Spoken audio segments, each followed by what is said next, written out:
عزیز بچوں، اب ہم ایک دوسری حیثیت سے اسی حدیث کو سامنے رکھ کر گفتگو کریں گے۔ آپ لوگ اپنا ذہن بالکل حاضر رکھیے۔ آپ سوچ سکتے ہیں کہ یہ باب تو امام بخاری رحمۃ اللہ علیہ نے قائم کیا ہے وحی کے بارے میں، تو یہاں نیت کی بات کہاں سے آ گئی؟ یہ تو نیت کے بارے میں، وحی کے بارے میں نہیں ہے۔ اس کا کیا تعلق، کیا جوڑ، کیا مناسبت؟ تو سنو، اللہ تعالیٰ نے ہمارے نبی صلی اللہ تعالیٰ علیہ وسلم اور تمام انبیاء کرام علیہم الصلوات و تسلیمات کی طرف یہ وحی فرمائی ہے کہ الاعمال بالنیات۔ یہ وحی اللہ نے سارے نبیوں کی طرف کی ہے، ہمارے نبی کی طرف کی ہے۔ اس لیے وحی سے اس کا بڑا گہرا لگاؤ ہے، اور اس سے بھی بڑا گہرا لگاؤ یہ ہے کہ نیت کا معنی ہوتا ہے اللہ کے لیے دل کو دوسروں سے پاک صاف کر لینا، پکا ارادہ، یعنی اخلاص فی الدین، اللہ کی عبادت کے لیے، اللہ کی اطاعت کے لیے دل کو خالص کر لینا، کہ دل میں دوسرے کا اور کوئی لحاظ نہ رہ جائے۔ اب یہ اخلاص فی الدین، اخلاص فی النیت کئی طرح کا ہوتا ہے۔ ایک تو ہم لوگوں کا ہے کہ نیت کر کے نماز پڑھیں اور دماغ کبھی بازار میں ہے اور کبھی گھر میں ہے، کبھی بال بچوں میں ہے۔ تو اللہ کے لیے ہمارا ارادہ خالص تو ہوا، لیکن غیر سے پاک نہیں ہوا، غیر کی بھی اس کے اندر کہیں نہ کہیں سے کچھ نہ کچھ ملاوٹ ہو جاتی ہے۔ دوسرا درجہ یہ ہے کہ اللہ کے لیے ہم اس حد تک اپنے دل کو خالص کر لیں کہ یہ ہم یقین رکھیں کہ اللہ ہم کو دیکھ رہا ہے۔ جب ہم یہ دیکھیں گے کہ اللہ ہم کو دیکھ رہا ہے، ہمارے ذہن میں یہ یقین ہوگا، یہ اطمینان ہوگا، تو پھر ہمارا دل دوسری طرف نہیں بٹے گا، ایک اللہ کی طرف سمٹ کر کے آ جائے گا۔ تو اب یہ اخلاص اور بڑھ گیا۔ تیسرا درجہ یہ ہے کہ بندہ اپنے دل کو اتنا خالص کر لے اللہ کے لیے کہ گویا وہ اللہ کو خود دیکھ رہا ہے، حقیقتاً نہیں، گویا وہ اللہ کو خود دیکھ رہا ہے۔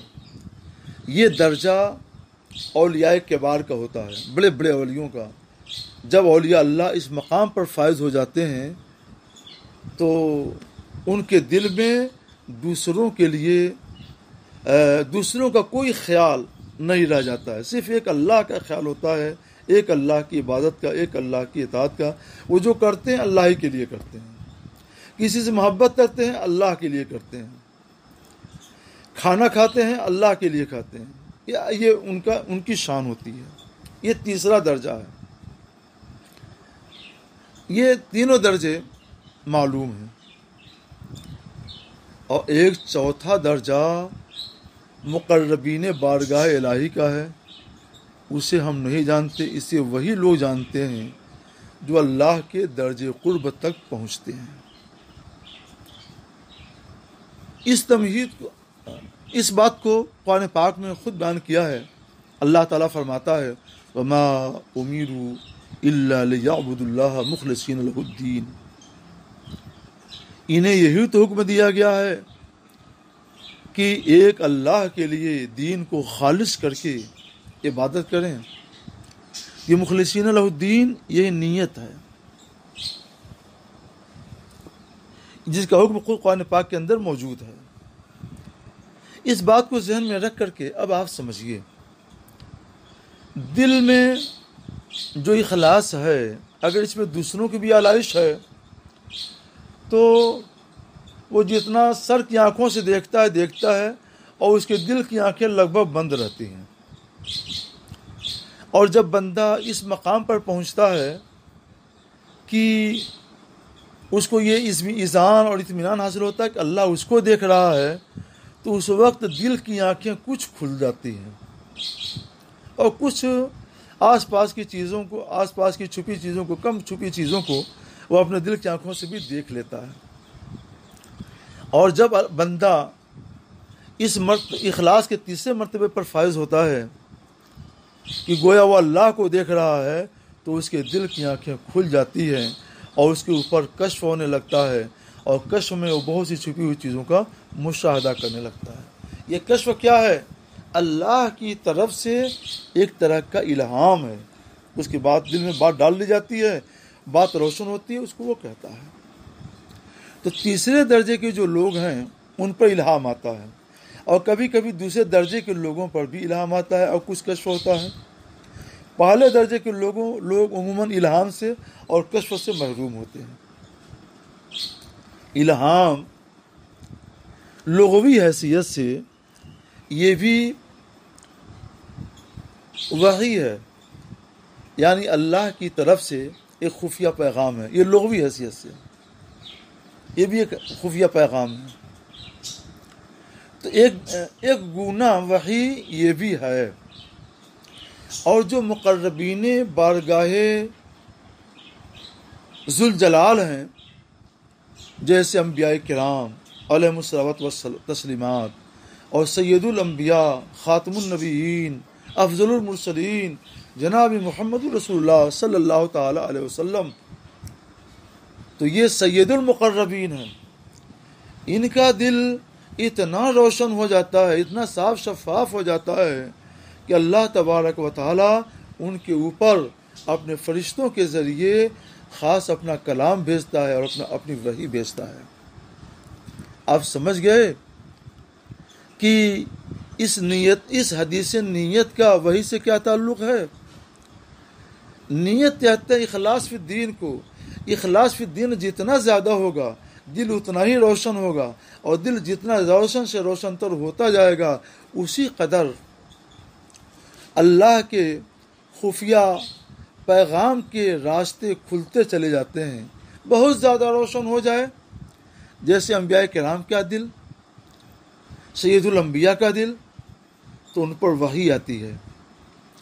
اور اخلاص فی الدین کا تیسرا درجہ ہو جو اولیاء اللہ کو کے بارے اولیاء اللہ کو حاصل ہوتا ہے، تو ان پر الہام آتے ہیں. اور دوسرا درجہ اخلاص فی الدین کا، تو ان کے اوپر کبھی کبھی اللہ کی طرف سے فیضان ہوتا ہے اور کچھ الہام آ جاتا ہے. الہام چند بار ہو، کبھی کبھی ہو، یا بار بار ہو، یہ بھی ایک گونا وحی سے تعلق رکھتا ہے. اور وحی تو وحی ہے. اور ان سب کا فیضان ہوتا ہے ان لوگوں پر جو اخلاص فی الدین میں اونچے سے اونچے مقام پر فائز ہیں. اور اسی اخلاص فی الدین کا نام ہے دوسرے لفظوں میں نیت. آسانی کے لیے ہم اس کو نیت کہہ دیتے ہیں، اور قرآن نے اس کے لیے مخلصین لہ فی الدین کہا ہے، اخلاص فی الدین. تو اس حیثیت سے اس حدیث نیت کا بہت ہی گہرا رشتہ ہے وحی سے. بابن کیف کان بعد الوحی الی رسول اللہ صلی اللہ تعالی وسلم. آپ میری اس بات کو بار بار سنیں اور غور سے سنیں، تو انشاءاللہ العزیز آپ اس بات کو کی تہ تک پہنچ جائیں گے. خدا کرے آپ اس بات ہمارے درس کو غور سے سنیں، سمجھیں. انشاءاللہ تعالی کل اسی وقت میں دوسرا درس شروع ہوگا.